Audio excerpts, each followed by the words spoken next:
Good morning. Good morning. Actually, the topic of counseling is, in my opinion, more important than many people realize. I would say counseling has been around for a long time in America, but really in the last 10 to 15 years, it has really opened people's eyes on the benefits that counseling provides. And so I have three topics that I'm going to be discussing. One of those, the first one, is on asking open-ended questions in counseling. And anyway, since you're up here, why don't you come up to the front here? Come up here.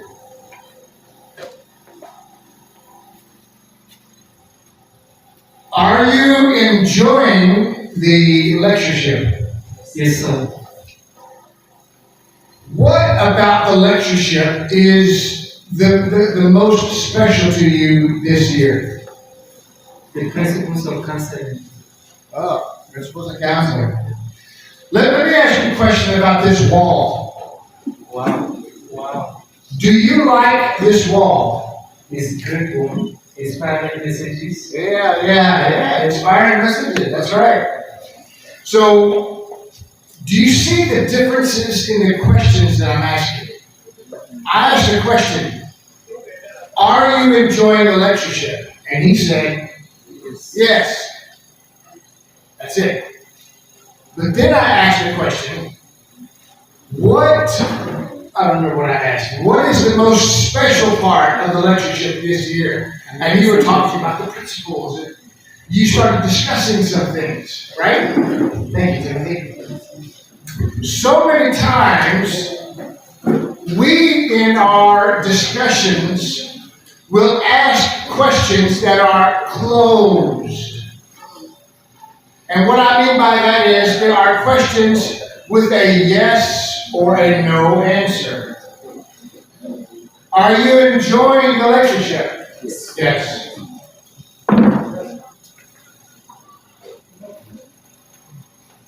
But if you ask the same question in a different way, you get a lot more conversation. And as a counselor,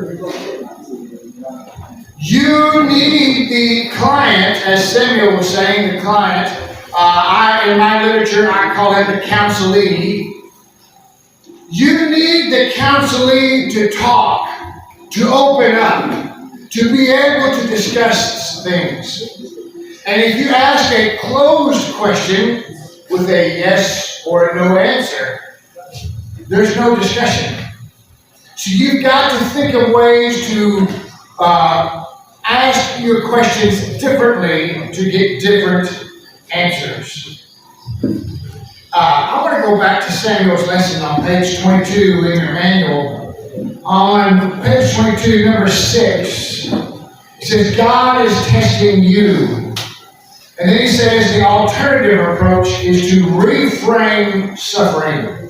I underlined that word reframe because in Christian counseling, that is a method that counselors use to be able to help discussions. And when we're thinking about communication, questions, counseling, sometimes you have to reframe the situation, reframe the question, reframe the attitude. Now, what does that mean? That camera right there, that camera is focused on me, right? Because it's recording me. Sometimes they take the camera and they put it to the audience. Do you know what they're doing? They're reframing the video to have a different viewpoint, right? Now, a counselor sometimes must reframe conversations, discussions, topics, reframe them in a way so that the counselee will see it in a different way. But the only way to reframe things is to have communication. Communication is key to a successful marriage. Communication is key to a successful school operation. Communication is key. Communication is one of the reasons why I come to Nigeria 2 or 3 times a year. Because, email and WhatsApp are great tools, but they only go so far. Real communication depends upon sitting with that person, discussing in person, seeing the body language of different individuals. Communication is key in my mission work. It's key in our marriages. And it's key in our counseling sessions. When you sit down to talk with a counselee, so many times they're going to be very quiet at first. Me? I am a very open person. I do not mind anyone knowing what I'm thinking, what's going on, but when it comes to my personal problems, I am very closed. I don't share a lot of my personal problems with many people. And so if I were to sit in a counseling session, I would have a lot of difficulty with that. The counselor would have a lot of difficulty with me, getting me to open up. And one of the ways to do that is through open-ended questions. Asking questions to get the conversation started, get words coming out of my mouth. When you ask yes or no questions, you'll get the answer, but maybe not a full discussion. For example, you may ask, did you lose that job?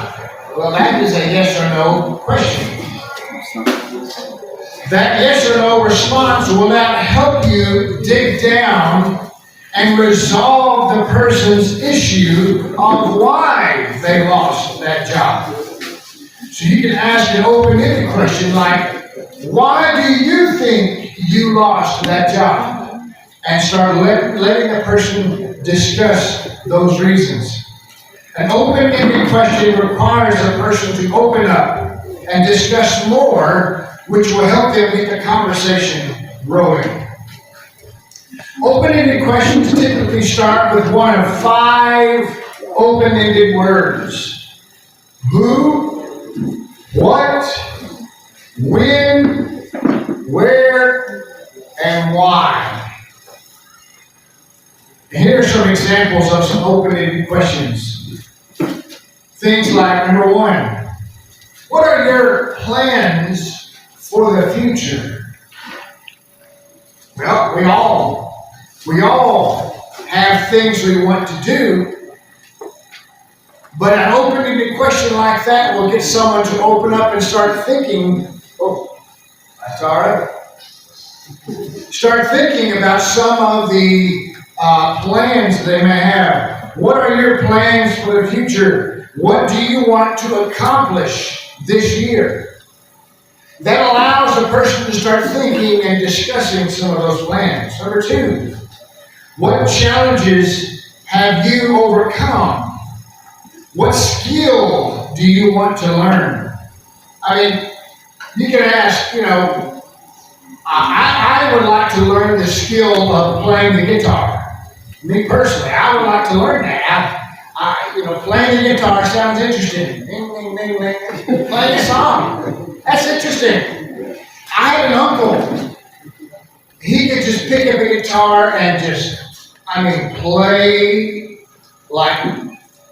it's like he was born to play the guitar. And when I was a small child, he bought me a small guitar because he wanted me to follow it the same way. But I just never did that. But I find it very interesting. So if you ask me, would you like to learn a skill? Yes. What skill do you want to learn? Well, you have to reframe the question by saying something like this one. What skill would you like to learn? I would like to learn about the guitar and learn how to play the guitar. What do you consider a success? What is successful to you? Number 3, what do you enjoy doing in your free time? What is your favorite place to visit? What is your favorite book? Number 4, what motivates you? What do you find joy in? What do you think sets you apart from others? These are all questions to get the person to think and to discuss. Number 5, what do you think is important in a job or in a company? I think something important in a job or a company is this or that. Especially if you're talking to someone who cannot find a job or has lost a job or is struggling at their workplace. That's a good question to ask. What do you think is important in a job or in a company? What do you think makes a person valuable to a team? Oh, man. It gets the person thinking about some of those things. How do you deal with stress? Now, that's a simple question. Do you have stress? Yes. Do I have stress? Most definitely. Right? Most definitely do I have stress. Especially around sometimes when some of my beloved African brethren are looking for money, right? Oh, they are on my neck pretty hard. They put stress on me. We're all under stress about a lot of things. Most of the time, stress revolves around money. Oh, so many times. We all have stress. But how do we handle that stress? How do you handle stress? Some people avoid stress. They just run away. Something stressful is happening, they just run away. Some people get angry. They overreact when they're having a situation. They're under stress and they become agitated. That doesn't help. Some people, when they're under stress, they run to alcohol or drugs or smoking. That is a coping mechanism. How do you handle stress? Some people run to other women to find comfort there, to avoid the stress. How do you deal with stress? That is something you can discuss with your counselee. How do they deal with that? How do you motivate others? How do you like to celebrate special occasions? Number 7, what was it like growing up? So oftentimes,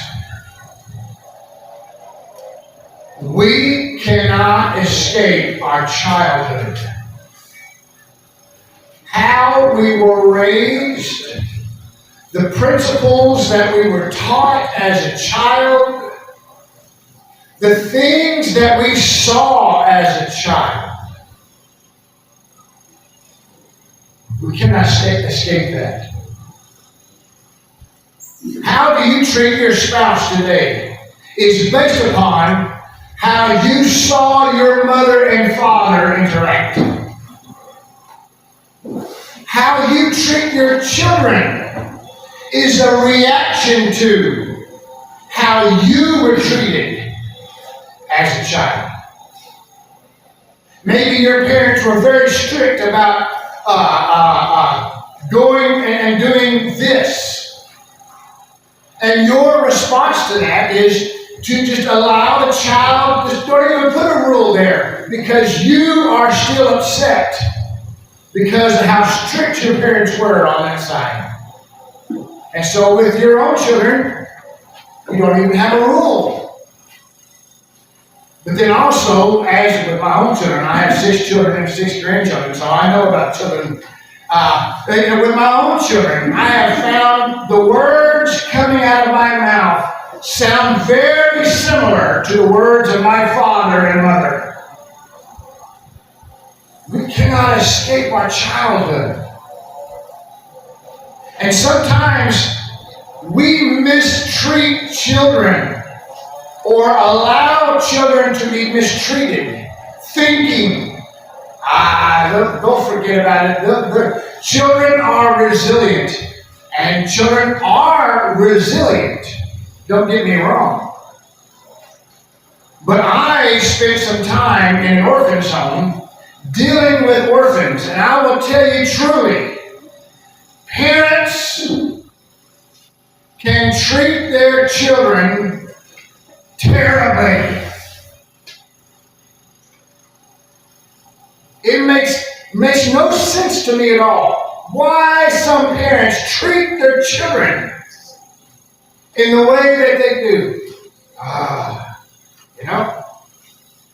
Now, I'm going to be very clear. There are no perfect parents, right? There are no perfect parents. And I myself, I have 6 children. I have struggled for years with guilt. What did I do wrong? What did I say wrong? What did I not do right? What should I have done different? That guilt will haunt me for a long time. But at a certain point, I had to realize I am not a perfect parent. There is no perfect parent, and I have done my level best that God has allowed me to do. And that child, or now that adult, can make their own choices. But we cannot escape our childhood. And so when you ask that question, when you're dealing with someone, what was it like growing up? Listen to what they're saying. Hear the points that they're bringing out. Because their childhood, they'll never escape it. And they're trying to still today deal with what happened 30 years ago. What was it like growing up? What do you remember about a time that you were proud of? Now that question, I want you to keep in your mind for my discussion later on today about competency-based counseling. Number 8. Maybe that person lost a job, or maybe the wife is having trouble at the house, whatever the case may be. Ask her, why do you think that approach is the best? For, people have, a script. A script. If you're an actor in a TV show or in a movie, you have lines that you have to say, right? Everyone has a script in their mind. When dealing with your wife or your children, you have a script. You fall back on the memorized patterns that you know, the patterns of your childhood, the patterns of how you've dealt with other problems in the past, what has worked, what has not worked, and all those things are recorded in a script in your mind. And everyone is reading off of that script. And so what you, the counselor, have to do is you've got to get that person to open up that script for you and help that person to realize they're reading off a script and that they do not have to respond in the same way they've always responded. For example, if a woman is upset, she's always angry because the husband comes home drunk every night and there's always a fight. What is that? That's a script. That's an anticipated event. As a counselor, you have to help the counselee to realize that you don't always have to respond in the same way. It didn't work last night. It didn't work the night before. It didn't work 3 nights ago. What makes you think you responding the same way is going to work tonight? You got to help them realize that. Now, a family member, I was doing some premarital counseling with a family member. I was going to do their wedding.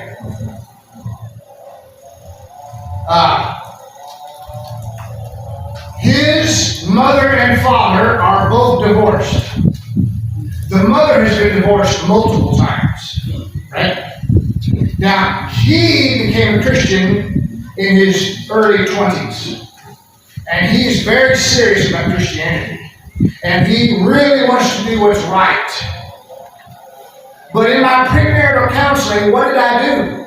I went back to his parents. Because he is going to treat his wife in the same way that his own parents interacted. Right? Because that's what they know. That's what they've been taught. And if divorce is acceptable for those people, without even realizing it, that person with him and his new marriage, now somewhere in the mind, thinks divorce is okay because it worked out for them. That's not what the Bible teaches, right? And so I had to talk about Scripture, about it as one man and one woman for the rest of your life, and the divorce is not an option, right? It's not an option. But then I went through all of that, but then I spent even more time with them, with that person, talking about realizing the situation. You have to acknowledge, help that counseling acknowledge that mother and father are divorced and it's not acceptable. You have to acknowledge that. And you have to acknowledge you have to help them to acknowledge the tendencies in their own lives. You see, with a lot of people, there's a cycle. There's a cycle. They learn what to do by watching others, and then they do it in their own lives. So if that person who's going to get married, I'm doing premarital counseling, he learned from experience that divorce is an option. And if we did not do a lot of discussion in premarital counseling before he gets married, that as a Christian, divorce is not an option. Right? Now, I know Jesus says for marital unfaithfulness. We're not discussing that. So many times, because the woman doesn't clean the house, that's a divorce, right? Or the man is this, or the woman is that, let's just divorce. It's an option. No, it's not. Not in Christians. Not in the biblical sense of marriage. When you get married, you are committed to that person for the rest of your life. Now, for me, I have had to deal with that. I married someone that she's a member of the church, but you know what? After we got married and we started, living together and things are going on, when you first get married, you have what's called the honeymoon period. When that person cannot do anything wrong. You're just in love and you're so happy to be married. That person is just wonderful. Then comes the realization, who did I marry? And why did I marry that person? Right?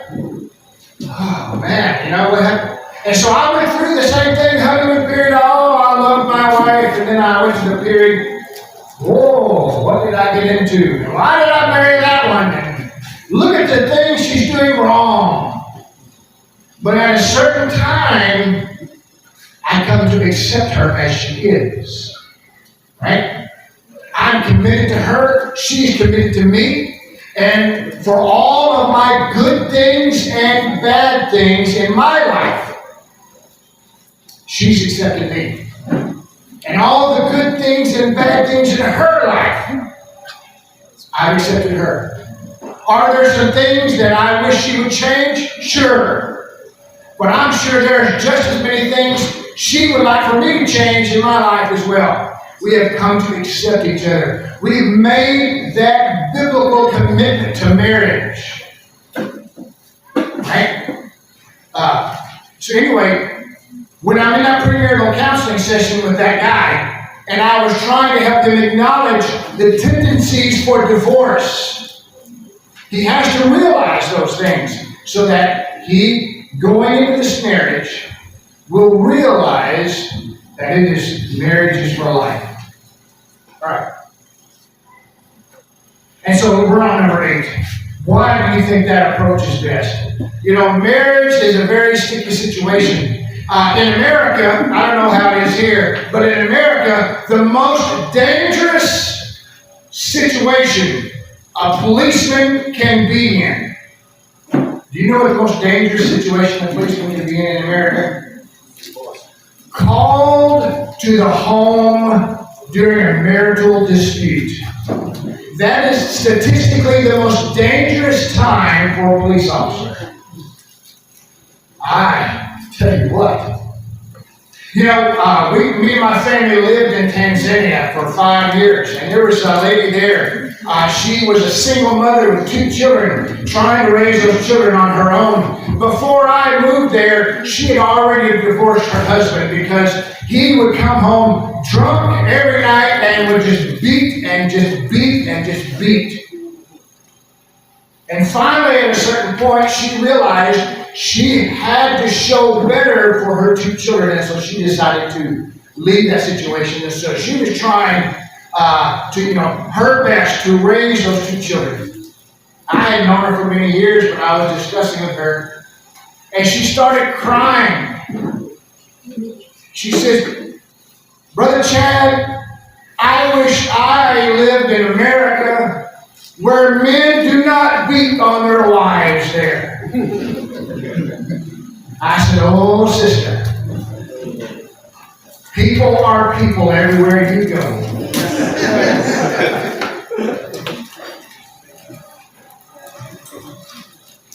As you ask these open-ended questions, you are exploring the different ideas. What do they say? You want to get them talking. And then when they say something, dig a little deeper. Look at number 9. How did you come up with that idea?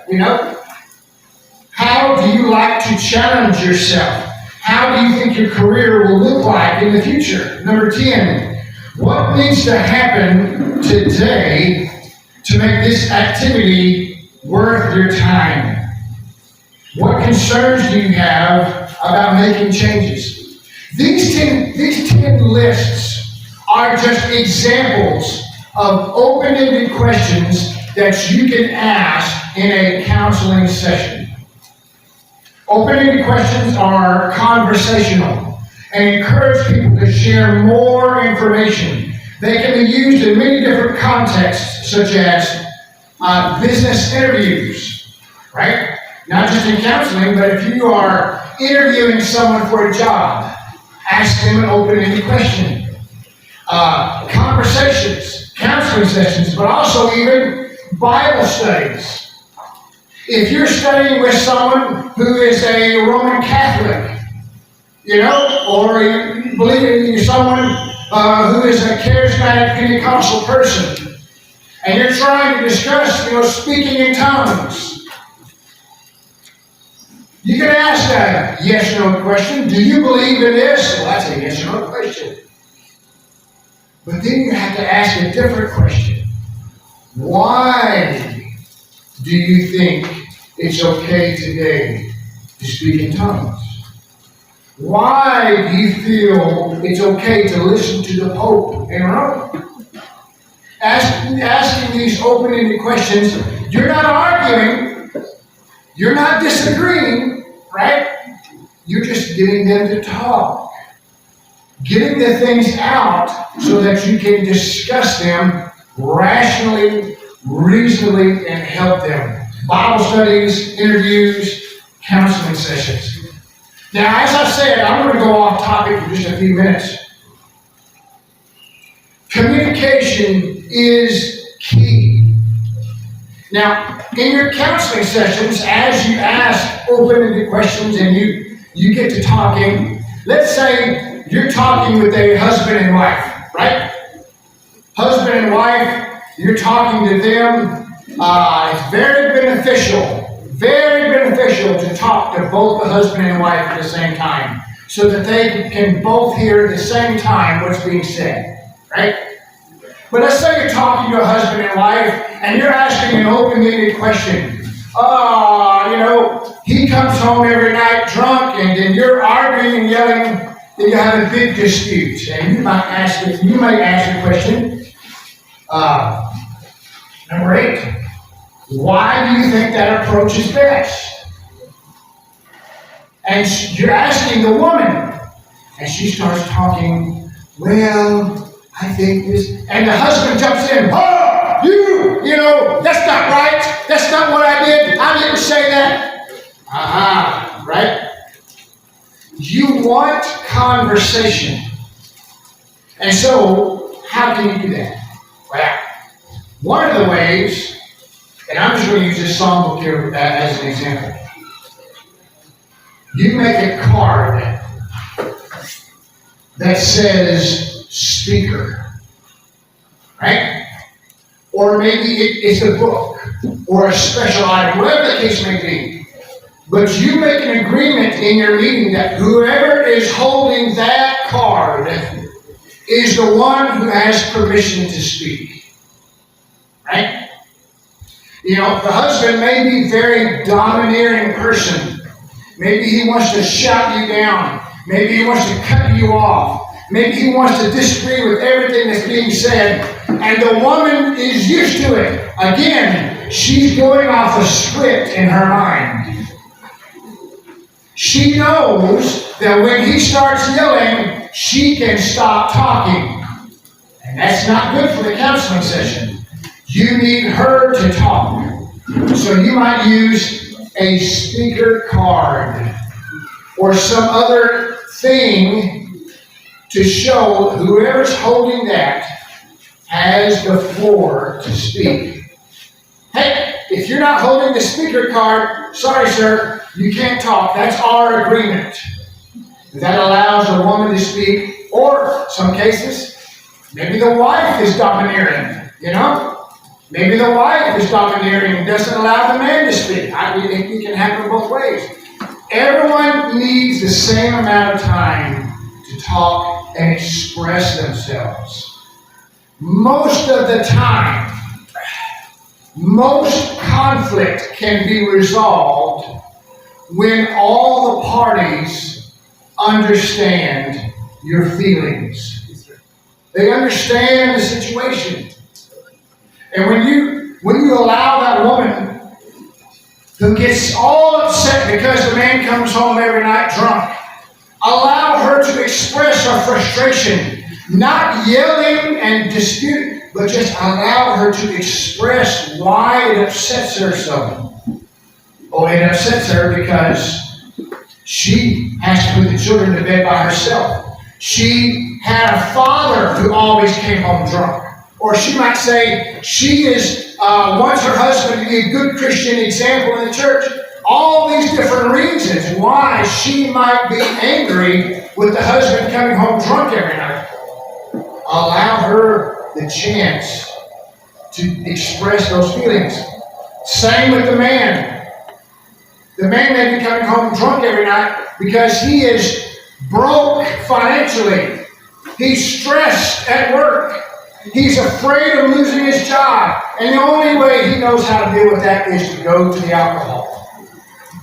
And no one is going to know those problems unless you ask open-ended questions.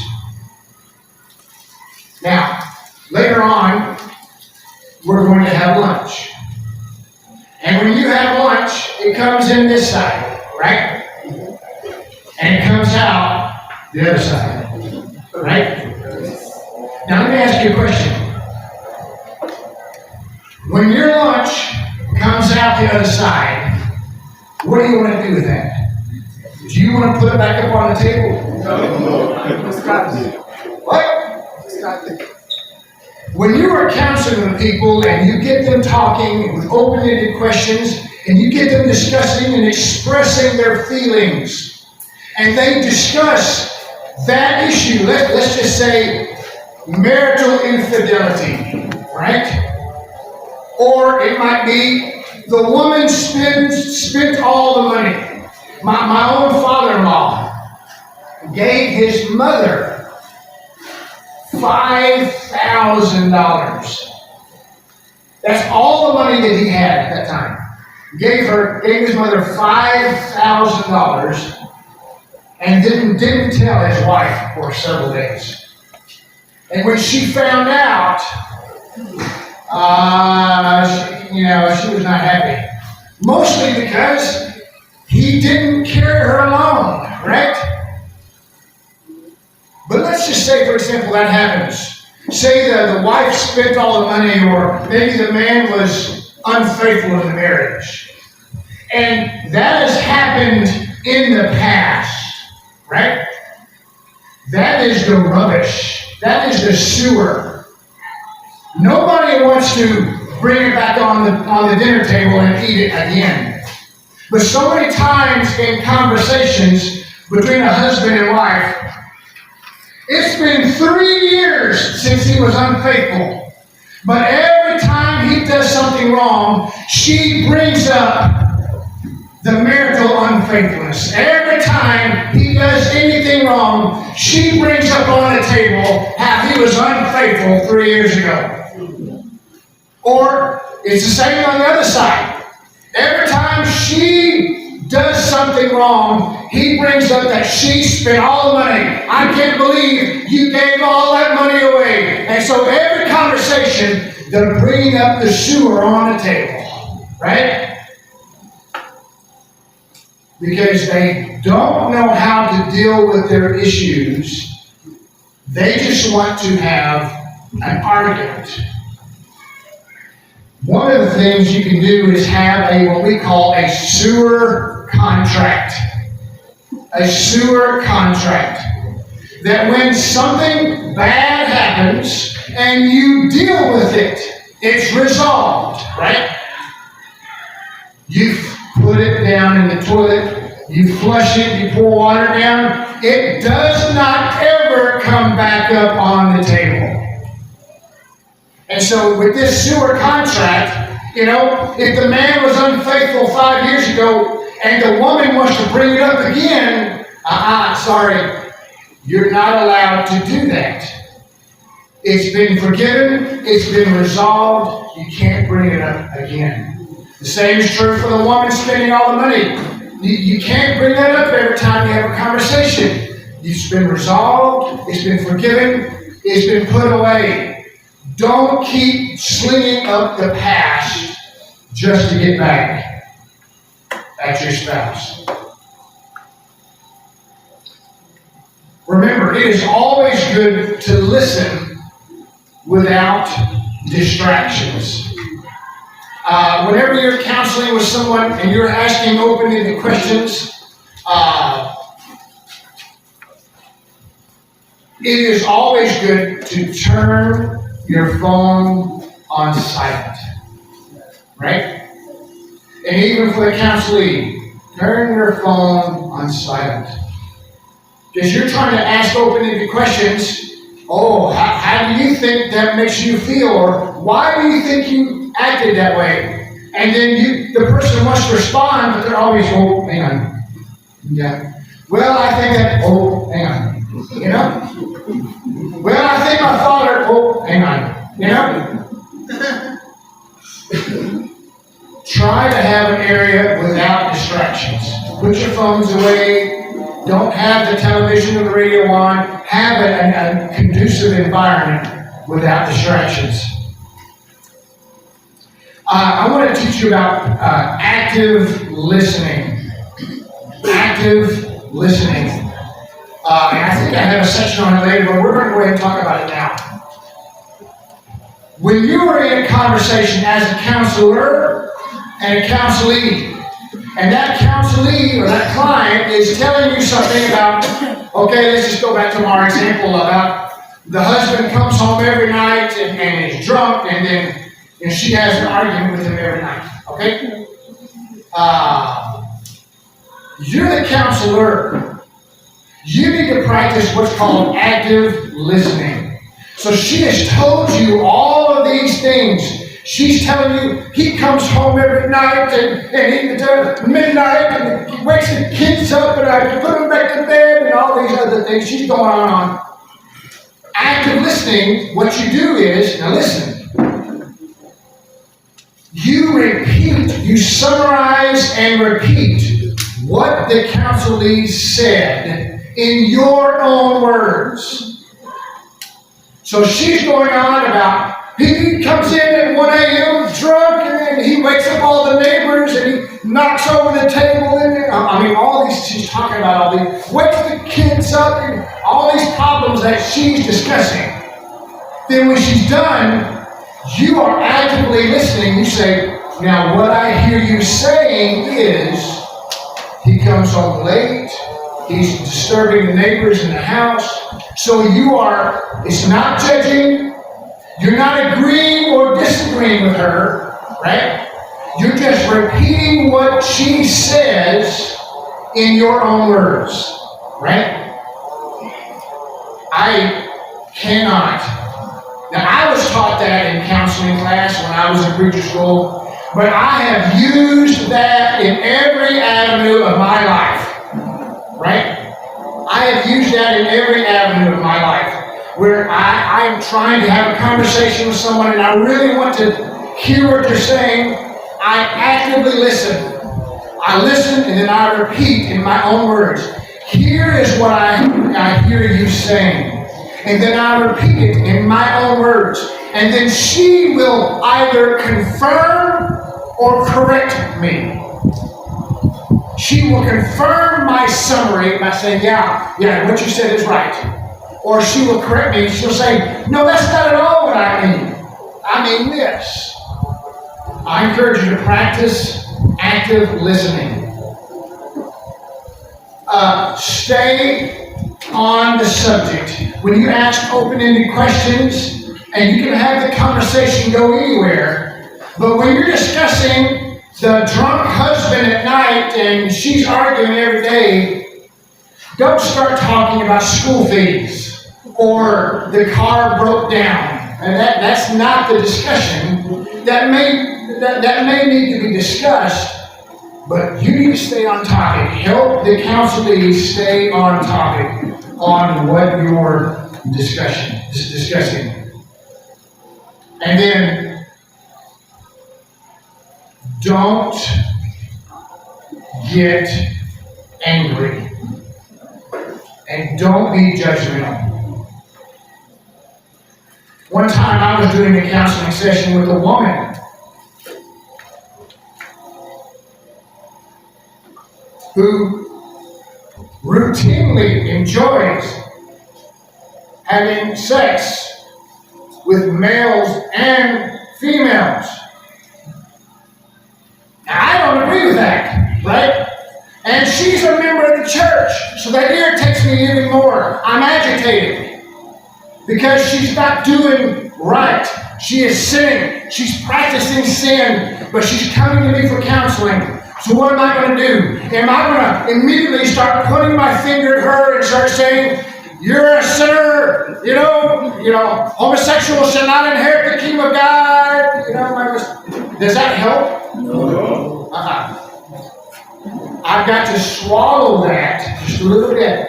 I'm not saying that she's okay. I'm not agreeing with her position, but in order for her to have a safe space to discuss that issue, and where you can reasonably discuss it with her, she has to have trust in you. And so you've got to manage your own self a bit. When you ask these open-ended questions, for example, how do you still deal with stress? And the husband says, I drink every night. You may not agree with that, but you have to have the conversation. Manage your emotions, manage yourself. That doesn't change the scriptural facts. That doesn't change that he shouldn't be doing that. But you are there to manage yourself and help them find a better way. I'm going to be talking later on about competency-based counseling, and I encourage you to stay around for that. Because in my opinion, this model for competency-based counseling is one of the best models for you as preachers. So I encourage you to stick around for that. And if you ever, always look for ways that you can serve. But also I want to close with this, and I'm going to say it later on. Anything said in a counseling session is always confidential. You can't even tell your spouse. Right? Because as soon as I tell my wife about that woman who loves to sleep with men and women, what's she going to think? She's going to have trouble with that, right? Yes. Protect your spouse by keeping your mouth shut. Keep that confidentiality, right? Protect your spouse. Thank you very much, and may God bless you all in Jesus' name.